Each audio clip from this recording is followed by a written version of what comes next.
Ẹ̀kálẹ́ Chief Atura tàbí èlùbọ́ ló ń kí yín yán kan bí ọgbẹ́ Professor Ogunlija Owude ọ̀dàálẹ̀ kólé Anthony Aláṣejù Babajẹ́nrọ́lá ti fi ẹsẹ̀ méjèèjì ta ajá nípa láti iléeṣẹ́ ojúkòkòrò Evangelical Ministry orí òkè Kòmátà 19 minutes to 2:30 ló lù ní ìlú California.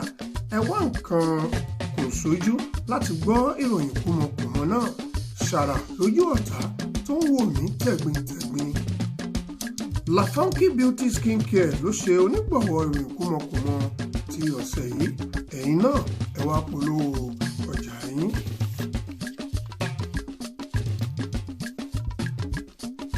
Genesis Global fi ìbínú sọ̀rọ̀ sí Esaproud.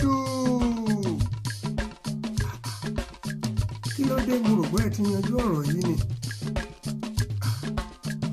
Dẹ́bi mú Kọ́ládélé bínú ìwọ́n ti ṣẹlẹ̀ nìyẹn.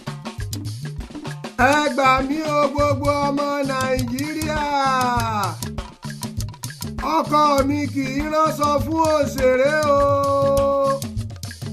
Tóyìn Àyìnmákù ló sọ bẹ́ẹ̀ lákòókò tí ó ń pariwo Liz Anjorin fún gbogbo ayé wípé Liz Anjorin sọ wípé kí ọkọ òun wá wọn òun fẹ́ rán aṣọ ní òtẹ́ẹ̀lì Oriental lẹ́kọ̀ọ́. Liz Anjorin kí bàbá ire wá wọ̀n ẹ́ nínú òtẹ́ẹ̀lì. Àdọ́gbọ́n jàgùntàn lánìyẹn o. Ó ní ẹ bá mi pa àgùntàn yìí ojú ẹ̀ ń dẹ̀rù bà mí. Níṣẹ́ kó sọ pé òun fẹ́ jẹ àgùntàn tí wọ́n bá òun pa. Anyway, ìyanu á ṣẹlẹ̀. Èèmọ̀lùkù tún pẹ́ bẹ́ẹ̀. Sunday Igboho fi ìbàǹtẹ́ dọ̀bálẹ̀ fún ìmáàmù kan ní ìlú Ọ̀fà. Ni chief ìmáàmù bá ń gbó bí ajá. Anyway, èèyàn bá tọ́ Sunday kì í tọ̀yàn. Ó máa nídìí àárán àwọn ìròyìn kùmọ̀kùmọ̀ lọ síbẹ̀ kí wọ́n lọ wádìí. Ìbàǹtẹ́ dọ̀bálẹ̀ kò lè díẹ̀ o. Ó ga o. Ẹ ṣé bí ẹ ti ṣe la inú sílẹ̀ bí ajá mi ló pa tí ẹ fẹ́ gbọ́ ìròyìn kùmọ̀kùmọ̀ náà. Ìrọ̀lẹ́ àná ni Daddy I'm too busy to distract sọ wípé kí mọ́mì wa Esaproud àjẹdìran apostle ẹlẹ́nu bíléèdì ewé dọ́là ọ̀dàálẹ̀ kólé aka Kàkúlù fọ́tà kí wọ́n kìlọ̀ fún gbogbo onísọkúsọ pé kí wọ́n fi Bùkọ́lá Jésè lọ́rùn sílẹ̀ nítorí pé igi ewédú tí ọmọ bàbá no Jésè no preaching gbìn sí ẹ̀yìnkùnlé àwọn ọ̀tá kò ní pẹ́ wó. Ẹ̀rọ àǹtí Búkì igi ewédú. Ìròyìn kùmọ̀kùmọ̀ náà ni ẹ̀ ń gbọ́, ẹ má ránjú mọ́ mi. Ànàmáyọ̀wá tí ọ̀rọ̀ náà kò sojú rẹ̀ wá ṣe promo ó wá pe gbogbo àwọn ẹmẹ̀wà orí net pé kí everybody sọjí kí wọ́n má bàa di problematic gẹ́gẹ́ bí Bùkọ́lá Ṣógunláyé ṣe sọ ní ìjẹta. Problematic. Bùkọ́lá yẹn gbóyìnbó gan-an ó tún ní problematic. Ẹ ṣé ìròyìn kùmọ̀kùmọ̀ náà lẹ̀ ń gbọ́ ẹ máa gbọ́ mọ́. Alhaja Bùkọ́lá Jésè aka Afigi Ewédú Pọ̀tá kò ṣàìbá àwọn oníròyìn kùmọ̀kùmọ̀ sọ̀rọ̀ lákòókò tí bàbá wa olùṣọ́ àgùntàn Fátóyìnbó ń ṣe iṣẹ́ àgbélépọ̀tá kan ní inú ṣọ́ọ̀ṣì Genesis ní ìlú Ìmẹ̀kọ. Ọmọ Jésè wá sọ̀rọ̀ pẹ̀lú ìkanra pé lótìtọ́ ni Jésù ń gbé inú òun ṣùgbọ́n ọgbà àwọn wèrè ni òun ti ń ta Indomie tẹ́lẹ̀ rí ní ìlú Láǹtóró àti pé orí tí òun fi gún ìgò gún ọ̀bẹ ní gáràjì Òṣòdì tí ní ẹ̀gbẹ́ gáràjì tí kò jìnnà sí ilé olú ọmọ àwọn abínú ẹni kò tí ì bẹ́ orí náà dànù. La Funky Beauty Skin Care worldwide ní jọ̀ọ́ ṣé ẹ gbàgbé pé Angel Bread ní ìlú Peckham bàbá ẹlẹ́wà àgànyìn ó wà níbẹ̀ láti fún yín ní oúnjẹ aládìídùn tí ẹ bá fẹ́. System tó ń ṣẹ́ owó òun náà ló sì ń ṣẹ́ owó fún wa worldwide fún gbogbo ẹni tó bá fẹ́ fi owó ránṣẹ́ sí àwọn ènìyàn wọn tàbí báńkì yín. Dana Den àwọn náà ni wọ́n ta èròjà tí a fi ń bá Ọlọ́run sọ̀rọ̀ tí Ọlọ́run fi ń gbọ́ tàbí onírúurú oúnjẹ tí ẹ bá fẹ́ dánàgbẹ̀ náà ní kí ẹ ti bèrè ní ìlú Peckham.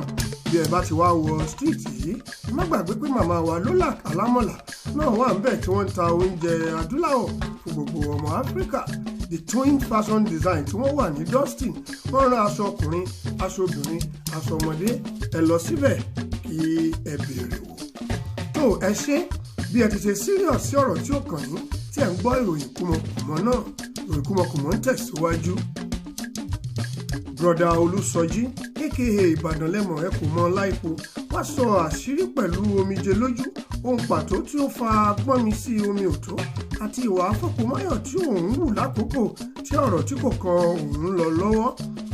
Àbígbẹ̀yìn bàbá wa olówó ẹyọ sọ wípé ó ti pẹ́ díẹ̀ tí òun ti ń fi ojú àti ara bá Bukky sọ̀rọ̀ ìfẹ́ àti pé ọ̀sẹ̀ tó kọjá ni òun pé 30.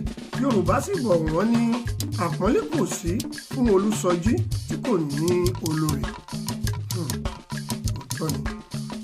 Ó tẹ̀síwájú pé ṣé o mọ̀ pé bí ènìyàn bá pé 30 tí kò ta nǹkan tì tó pé 40 tí kò fọ́ nǹkan mọ́lẹ̀, bí onítọ̀hún bá ṣe kẹ̀rẹ̀kẹ̀rẹ̀ tí ó bá fi pé 50 láì sọ fún ẹnìkan, tìpátìkúùkù ni wọn yóò fi ẹ̀yìn rẹ̀ tì ní ilé igbó.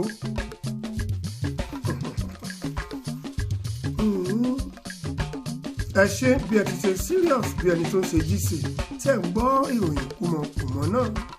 Tó mo fi àsìkò yìí kí gbogbo ẹ̀yin tí ẹ subscribe sí orí ìròyìn kúmọkùmọ. Ẹ ṣe iná ò ní tọ́ ọwọ́ yín. Ọwọ́ tí ẹ fi subscribe sórí ìròyìn kúmọkùmọ, ẹ ò ní fi ọwọ́ náà gbé ọmọ sí. Ojú tí ẹ fi ń wo ìròyìn kúmọkùmọ pẹ̀lú ayọ̀, ojú náà kò ní relédè yín.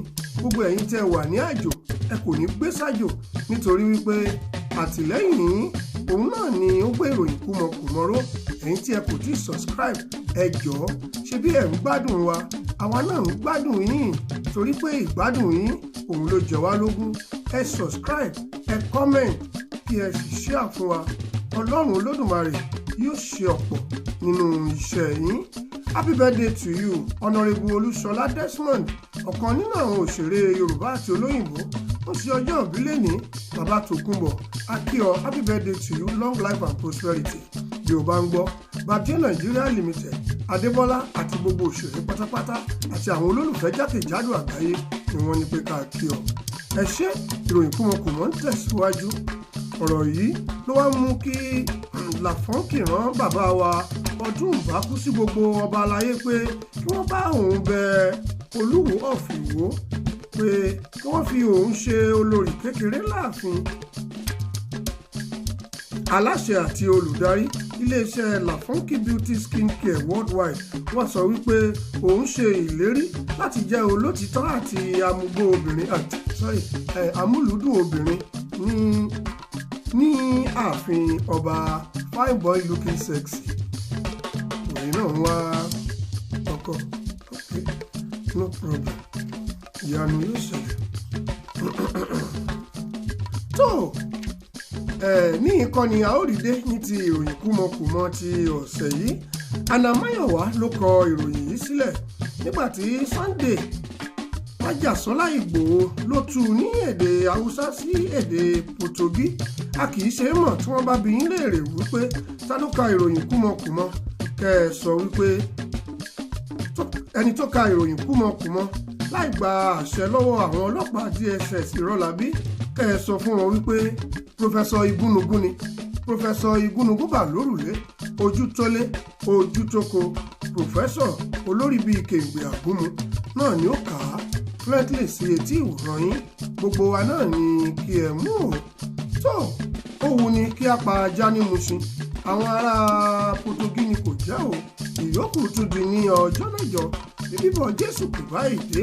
Imú yín ni kí ẹ máa fi mí o.